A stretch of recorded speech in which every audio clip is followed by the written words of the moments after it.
Hey, welcome to the first edition of the Home Office. Yes, it is. So, what I thought we'd talk about today is having expectations on other people, and if they don't live up to that expectation, why we feel like let down. So, stay tuned.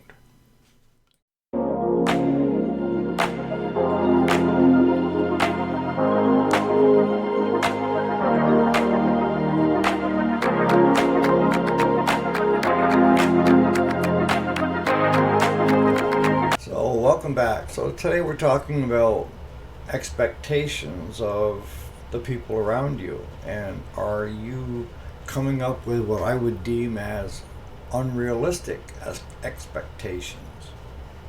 See, when I was younger, I thought everybody would be like me. They had a good work ethic. They would bust their humps, and that's just the way it was. And I can remember working with my first crew because, like I say, up until that point, I was farming it. So I mean, that's all we did all day from morning to night was farm. But then when I got into a working environment where I was working with other employees, what I found out very quickly is they were not meeting my expectations. And what do I mean by that? I mean, first of all, I probably shouldn't have had any expectations on anybody. You know, all one I can control is myself, right? But I can remember, you know, starting out, and I was a utility in what they called the mill. And general utility was bottom of the heap. And basically, you just did clean up utility jobs, all day. And what I found out with this group was if they found somebody that was willing to work, they didn't feel the need to have to work. You know, those guys that work harder at getting out of work than if they're working themselves. But I went there and I wasn't scared of hard work. It's all I'd done. And, I start in the morning down by the conveyors where, a lot of the stone and everything was crushed up, had fallen off, and you had to do general cleanup. And that'd take me about an hour, hour and a half. And then I'd go up to the main bins with their conveyors and clean all that up. And I kept working my way. And then in the meantime, you also were up on a conveyor system, which was called basically the trash guy. And it brought the stuff up from the outside crusher. And your job was to pull the garbage off from the conveyor, and it also had a, a magnet, and it also had a metal detector on it. It had a magnet down below that was just going like this, and if it caught a piece of metal, it would toss it. But sometimes it would miss it if it was buried underneath the stone. So the magnet would go off. You'd have to scrape around till you find that piece of metal, get rid of it, and then reset it again. And the way it was supposed to work was you would go up there for an hour and then somebody else, one of the other utility, would relieve you. And there were like five of us, so we could, you know, once every 5 hours at the most. But on most typical days, that's not the way it went because nobody liked that job up there picking trash because it was monotonous and you're just sitting there watching. So they would leave you up there 2 to 3 hours at a time because nobody wanted it. And even when the foreman was honking the horn, which everybody could hear in the mill, that meant it was time to replace, switch out, and nobody would come up. But that's my expectations were that everybody was going to play fair and everybody was going to pull their own weight. And what I soon found out was a lot of the guys, their idea was if you're willing to pull the weight, go for it. We don't have to. And that meant, all the hard, the ball busting work, they would be non existent. And I can remember, you know, they would hide up in these areas where you couldn't see them, from the main glass, the upper floor, that out of sight, out of mind. And you'd have 3 or 4 guys together in a corner talking and bullshitting and not getting any work done. And the bosses caught on to this because they started walking the catwalk around to where they could see down. And, did I take breaks? Yeah, I'd shovel for an hour, hour and a half, and I would stop and get a drink of water and stuff and then go back to it.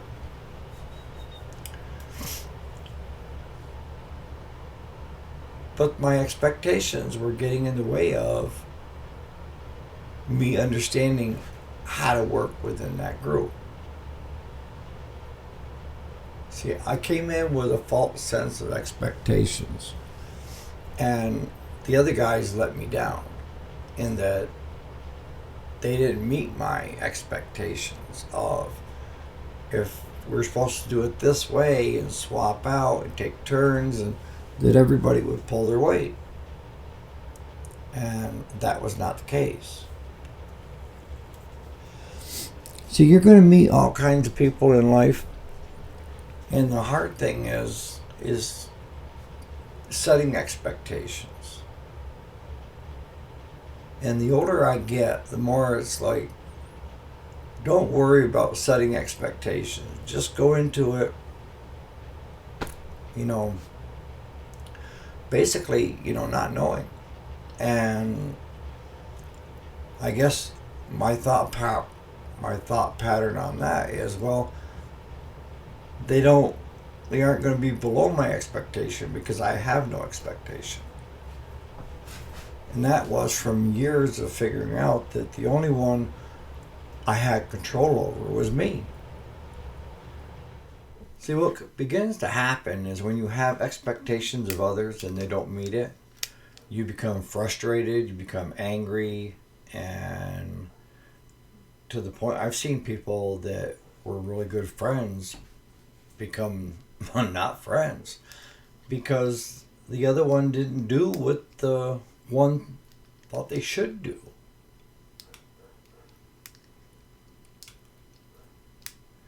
If you haven't learned anything from this channel, we're all unique. And the only one that you have control over is yourself. And you wanna take it where, you're always trying to do better than what you did the day before, and you don't compete with others. But when you're in a group setting of employees, and it's hard not to get angry. And I was younger anyway, so it didn't take much to piss me off. But I'm like, what the hell? Why can't these guys just give me a hand and maybe I'd have time to visit with them? But in the meantime, the jobs are here. We need to get it done.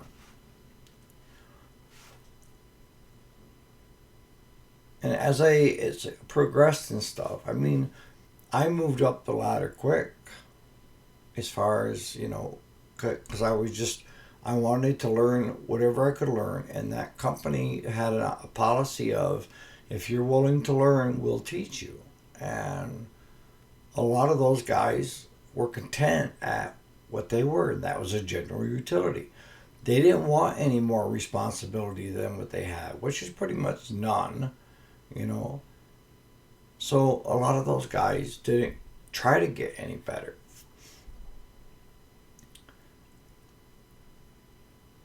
And for some, being that general utility was good enough. And that's where you have to kind of look at it and say, okay, who am I to say that it's not good enough for Joe Schmo to just be a general utility? Why doesn't he want to be the assistant operator or the operator? Because we both have 2 different paths, per se. Some people are content at what they're doing, and there's nothing wrong with that. right? And then there's other people that can't become content because they look at the world of so much stuff to learn and to grow, and you just eat it up.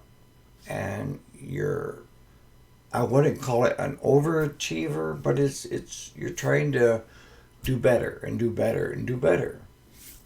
But at some point in time in your life, most people become content. And if they're content and your expectations are higher than where theirs is of their own, that's where the problems develop. And who am I to say that that person should have these expectations of mine to fill? I didn't ask them to fill them. And they look perfectly content at what they're doing.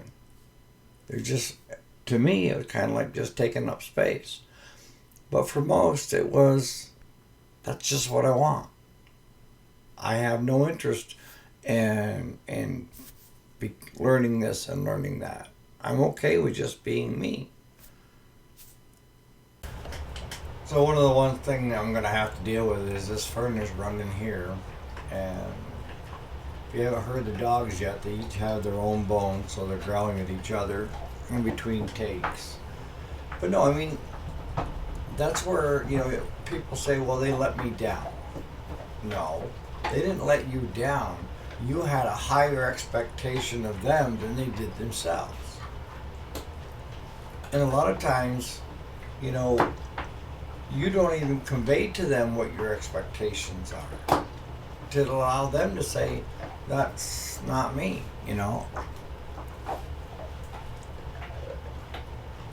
So a lot of times this anger and frustration is misdirected, as far as I'm concerned, because it basically should be aimed back at ourselves for placing unrealistic expectations on other people. Right? I mean, that's where we get into a lot of problems, is when we start trying to decide what's best for other people, or what they should be doing or saying, or that kind of crosses the line of where we're trying to control them and how they do things. Now, if you're a parent with a child, I know a lot of parents that have very unrealistic expectations of their kids. Mine, I told them, as long as you're doing the best you can do, that's all I could ask. But some parents weren't happy with just that. They wanted someone that was getting all A's. And if they weren't getting all A's, you stay at the kitchen table and you don't get to, watch any TV or treats or this and that. You're going to keep studying until you get an A. And that turns kids off very quickly. And it also takes away what creativity that they have within themselves. I don't know if you can see the dogs. That's Sheeby right here, the black one. What we do as parents sometimes become, add on stuff to our kids that's not fair to our kids, right? You have to have some expectations, but for the most part, leave the expectations to yourself of what you can control. You can place expectations on yourself of, I will do better than I did the day before, so on and so on. But when it comes to other people, it's not fair to them to put these expectations and then become angry and irate or frustrated with them when they don't fulfill your expectations of them instead of their own expectations of them. If that makes any sense. Life will be so much easier for you if you're not placing these expectations on other people. Because you can meet in a neutral setting, per se. is you can get along and you can agree to disagree on certain things, but in the end, live and let live. As long as they're happy and content, who am I to say whether it's right or wrong? Alright, so I hope you liked the first video from the home office. I got to do something with the noise of the furnace. And you guys, I know you're going to hear these dogs chewing on their bones and growling once in a while. But I think we can get through it. So on that note, I'll catch you on the next video.